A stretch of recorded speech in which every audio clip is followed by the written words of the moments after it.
దాదాపు 2 నెలల విరామం తరువాత గంగపుత్రులు మళ్లీ సముద్రంలో వేటకు సిద్ధమవుతున్నారు.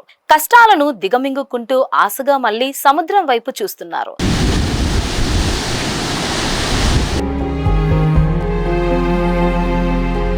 ఆకాశాన్ని అంటుతోన్న ధరలు ఒకవైపు, చేసిన అప్పుల భారం మరోవైపు తడిసి మోపుడవుతున్నా కష్టమో నష్టమో వీరికి చేపల వేట తప్ప మరో దారి మాత్రం కనిపించడం లేదు. బోట్లు కట్టే ముందు కూడా ఏటలు లేక చాలా ఇబ్బందులు పడుతూ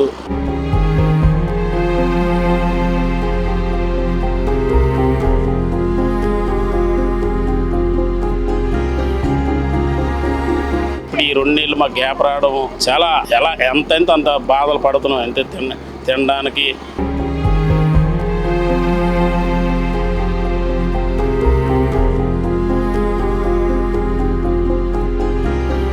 అది ఇప్పుడు ఎంత ఆస్తి అయితే వెళ్తున్నామో అటు నుండి వచ్చిన తర్వాత ఇక్కడ మార్కెట్లో చేప రేట్ ఉండదు.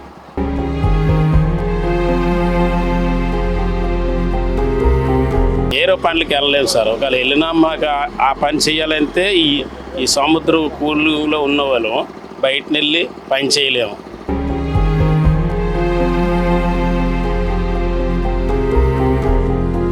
ఇది విశాఖలోని అతి పురాతనమైన ఫిషింగ్ హార్బర్. ఇక్కడ జెట్టీలపై లంగరు వేసి ఉన్న మరపడవలు 760 వరకు ఉంటాయి. ఒక్కో మరపడవ నుంచి డ్రైవర్తో సహా 8 మంది కళాశీలు వేటకు వెళతారు. వీరికయ్యే ఖర్చులను మరపడవ యజమాని భరిస్తారు.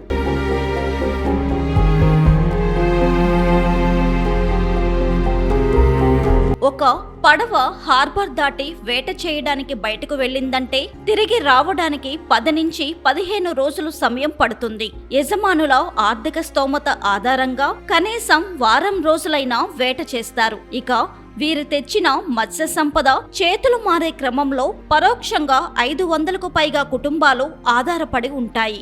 ఐస్ తయారీ కార్మికుల నుంచి అన్లోడింగ్ చేసే కూలీలు, రిక్షా లాగే కళాశీలు, ప్యాకింగ్ చేసేవారు, రోడ్లపై చిరు వ్యాపారస్తులు, వీరందరి జీవనం వేట సక్రమంగా సాగడంపైనే ఆధారపడి ఉంది.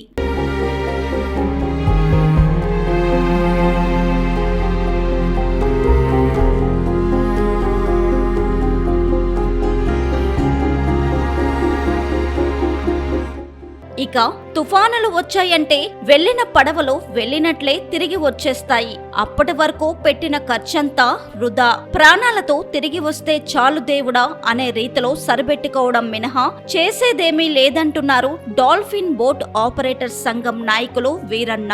ప్రతి సంవత్సరం మత్స్యకారులకి సమస్యలు చాలా ఉంటాయి సార్.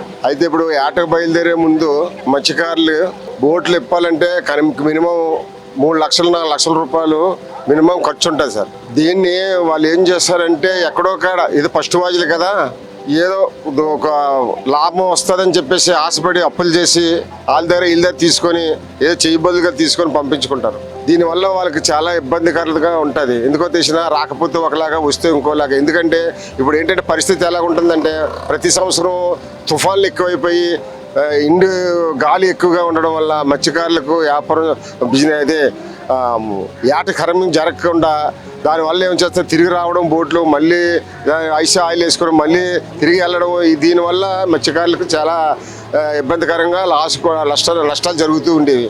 ఈ సంవత్సరం కూడా ధైర్యం చేసి మళ్ళీ అందరూ అంత బోట్లు కథలు వెళ్ళవు. సరే ఉంటుంది 50% వెళ్తాయేమో బోట్లు, ఇంకో 50% బోట్లు ఫస్ట్ వాజులకు వెళ్ళవండి. అందువల్ల మరి మత్స్యకారులకి గవర్నమెంట్ ఏ విధంగా సాయం చేస్తుందని అనుకున్నాం. ఎందుకంటే మత్స్యకారుల పరిస్థితి దినదినగండం అండి. లోపలికి వెళ్తే ఎప్పుడు వస్తామో, ఎప్పుడు తిరిగి వస్తామో, ఎప్పుడు ఉంటామో, ఎప్పుడు ఏమైపోతామో భయంకరంగా ఉంటుంది. అంత ఘోరమైన ప్రమాదమైన దీంట్లోకి వెళ్తారు. ఏదో ఇప్పుడు బయటకు వస్తే ఒకలా ఉంటారు, లోపల ఉంటే తల్లి గర్భంలో ఉన్నట్టే. బిడ్డ పుడితేనే కానీ మళ్ళీ పుట్టాడు అనిపించుకుంటే పరిస్థితి ఉంది మత్స్యకారులకి. ముఖ్యంగా పడవల మరమ్మతు దగ్గర నుంచి డీజిల్ ఆయిల్ కు పెట్టే ఖర్చు, కళాశీలకు ఇచ్చే అడ్వాన్సులు, వేట సాగించే రోజులకు కావాల్సిన కిరాణా, వంట సామాగ్రి ఒకటేమిటి ప్రతిదీ బడ్జెట్ వేసుకుంటారు. ఒక మరపడవ మీద యజమాని అన్ని ఖర్చులు కలిపి 10 లక్షల వరకు వెచ్చిస్తాడు. ఇంత చేసినా ప్రతిఫలం ఉంటుందా అంటే గ్యారంటీ లేదనేదే ఇక్కడ అత్యధిక మంది చెప్పే సమాధానం. బోట్లు కట్టే ముందు కూడా ఏటలు లేక చాలా ఇబ్బందులు పడుతూ బోట్లు తిప్పనాక కూడా కట్టేసాం సార్. కట్టేయడం వల్ల ఇప్పుడు ఈ 2 నెలలు మాకు గ్యాప్ రావడం చాలా ఎంతైతే అంత బాధలు పడుతున్నాం. అంటే తినడానికి ఏరో పనులకి వెళ్ళలేము సార్. ఒకవేళ వెళ్ళినా మాకు ఆ పని చేయాలంటే ఈ సముద్ర కూలీలో ఉన్న వాళ్ళు బయటకు వెళ్ళి పని చేయలేము. అందుకే ఎంతైనా మేము గంగలోనే పడాలి. అలాంటిది ఈ 2 నెలలు కట్టేయడం వల్ల చాలా ఇబ్బందులు పడుతున్నాం. అది ఇప్పుడు ఇప్పుడు ఓనర్ అనేవాడు బోల్డ్ పెట్టుబడి పెట్టి పంపిస్తారు. పంపిస్తే అక్కడికి వెళ్ళిన తర్వాత ఎలా ఉంటుందో తెలియదు. అయినా కానీ అది ఇప్పుడు ఎంత ఆస్తి అయితే వెళ్తున్నామో అటు వచ్చిన తర్వాత ఇక్కడ మార్కెట్లో చేప రేట్ ఉండదు. ఆ రేట్ లేకపోవడం వల్ల ఓనర్ అనేవాడు చాలా ఇబ్బందులు పడిపోయి వెళ్ళిన కళాశాలు కూడా ఇబ్బందుల పాలు అయిపోతుంది. చాలా చాలా దారుణమైన పరిస్థితి అయిపోతుంది. అలాగే ప్రతి సరుకు మీద మరి రేట్ అనేది ఉండదు. అలాగని చెప్పేసి ఈ రోజు ఉండే రేపు ఉండదు. ఈ రోజు 500కి వెళ్తుందంటే రేపు 200కి వెళ్తుంది. ఇప్పుడు ఒక ఇంజిన్ వేస్తే 12 లక్షల నుంచి 15 లక్షలు అవుతుంది సార్. ఆ ఇంజిన్కి ఈ ఆయిల్ ఒక 6 టన్నులు 7 టన్నులు ఆయిల్ పట్టుకొని వెళ్తున్నాం సార్. మరి ఇవన్నీ పెట్టుబడులు పెట్టి రాసనం ఐస్ ఇవన్నీ పట్టుకొని వెళ్తున్నాం. మినిమం బోట్ వెళ్ళాలంటే మామూలు ఇంజిన్ గేర్ బాక్స్ వదిలేసిన మినిమం 10 లక్షలు పెట్టుబడి పెట్టాలి. ఈ 10 లక్షలు పట్టుకొని వెళ్ళిన తర్వాత ఏదో ఉన్నది తెస్తాం, సరుకు పడుతుంది, ఆ సరుకు కొట్టుకొని వద్దాం అనిపోసరికి ఇక్కడ మార్కెట్ అనుకున్నట్టుగా ఉండదు. ఆ రూపంలో ఓనర్కి చాలా ఇబ్బందులు అవుతుంది. అలాగని వెళ్ళిన ఓనర్ ఇబ్బంది పడితే కళాశాలకు ఏముండదు. అటువంటి పరిస్థితులు మాకు ఎదుర్కొంటున్నాం సార్. తర్వాత ఏం జరుగుతుంది అనేది మరి వెళ్ళిన తర్వాతే తెలుస్తుంది. ఒకవేళ సమృద్ధిగా వేట జరిగి సంపదను హార్బర్కి తెచ్చిన వ్యాపారస్తులంతా ఒక రింగగా మారి కష్టపడి తెచ్చిన సరుకుకు ధర పలక్కుండా చేయడం ఇక్కడ సర్వసాధారణమైన అంశమని వాపోయారు. వెళ్ళి వచ్చిన తర్వాత మాత్రం ఈ ప్రాబ్లం ఉంటుంది సార్ ఎప్పుడు. ఎందుకంటే 4 బోట్లు సరుకు తెచ్చామనుకో ఆ 4 బోట్ల సరుకు అక్కడ మార్కెట్లో ఎట్టబోసరికి ఆవిడ ఇప్పుడు ప్యాకింగ్ తీసిన వాళ్ళు ఉంటారు కదా, వాళ్ళందరూ ఐకమత్యం అయిపోయి ఆ ఉన్న రేట్ని కూడా తగ్గించేస్తారు సార్. కొండం మానేయడం పోనట్టే చాలా చాలా ఇబ్బంది పడుతూ బతకవలసి వస్తుంది సార్ ఇక్కడ. అయితే ఇటువంటి ప్రాబ్లం ఎదుర్కొంటున్నాం కానీ మాకు ఏం చేయాలనేది మరి మాకే తెలియదు. అంటే వాళ్ళు బోట్ తిప్పడం వరకు మేము వెళ్ళి కష్టపడుకున్నంత వరకే మాకు తెలుసు. మిగతా ఏం చేయాలనేది మాకు తెలియదు. అలాగైనా తెలిసిన వాళ్ళు ఏదైనా ఇంకేదైనా మార్గం చూపిద్దామన్న వాళ్ళు కూడా మరి ఏంటనేది చెయ్యట్లేదు. అదే అటువంటి పరిస్థితి సార్. మరి అలాగే వచ్చిన వాళ్ళకి వచ్చారు, ఆనవాళ్ళకి రాలేదు. కానీ అందరికీ వచ్చారనడం తప్పు. కొన్ని పేర్లు అందులోనూ ఏదో ప్రాబ్లం వల్ల తీసేయడం కానీ అలాగని చెప్పేసి ప్రాబ్లం ఉందని రాకపోవడం కానీ అలాంటి బోళ్ళు జరిగాయి. కానీ వచ్చాయి.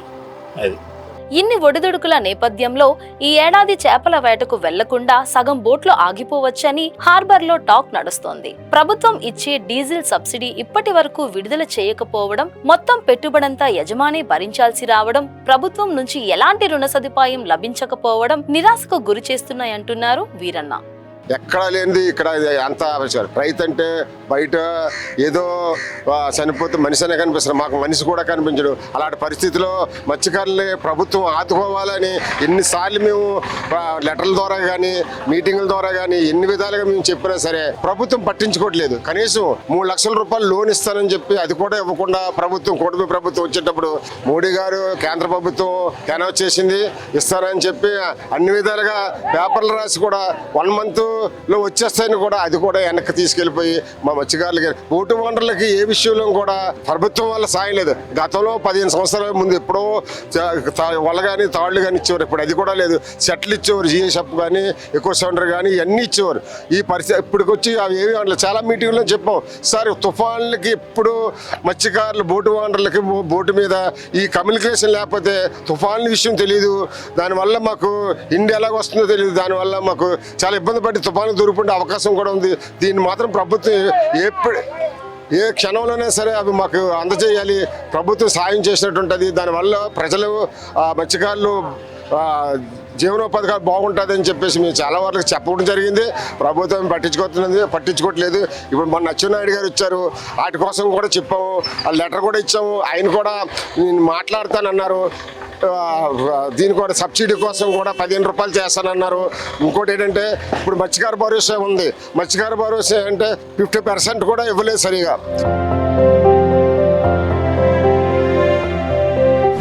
మనిషి ఆశాజీవి, కానీ మత్స్యకారుడు మాత్రం ఎప్పటికీ కష్టజీవిగానే మిగిలిపోతున్నాడు. ఏడాదికి ఏడాది పెట్టుబడులు రెట్టింపు అవుతున్నా ఆశించిన ఫలితాలు మాత్రం దక్కడం లేదు. మరికొద్ది రోజుల్లో విశాఖ నుంచి వేటకు వెళ్ళబోయే మత్స్యకారులు పరిస్థితి ఏ విధంగా ఉండబోతోందో ఆ గంగమ్మ తల్లికే తెలియాలి. వీడియో జర్నలిస్ట్ కృష్ణతో Murthy, VBC on TV, Visakhapatnam.